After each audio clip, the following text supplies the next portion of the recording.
Probably see them in there, but I'm harvesting some Bob Gordons, and I'll show you how I tell if they're ripe. Most importantly here, I see a whole bunch of berries on the ground.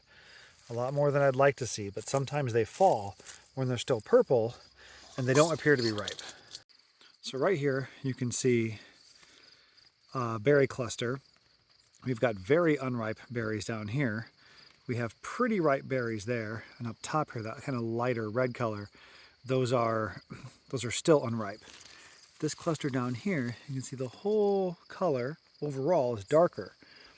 If I just jostle this a little bit, they're starting to fall off. This is when I harvest.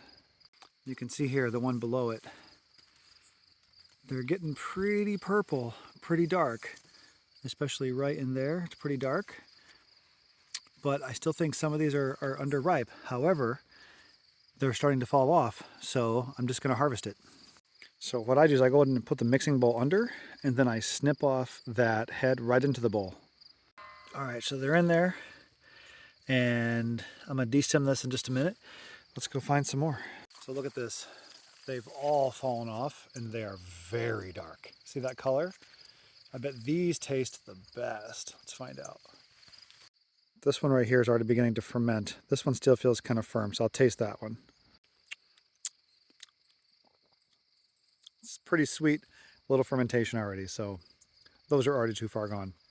This one right here also looks really good. So got my bowl down there, and let's get them in there. Not bad. Sometimes it helps to crouch, and then you can look upward into the plant, and you can see some that you would have otherwise missed. There's a lot in here.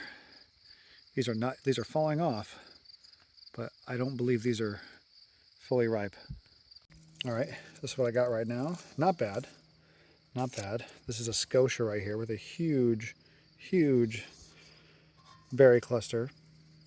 This is a variety I need to identify because the tags are hidden, and the Bob Gordons are on the bottom. All right, and here we are for this afternoon's harvest. I'm gonna guess maybe 3 pounds of berries, maybe a little more than that. Maybe 3 pounds after they are sorted and strained.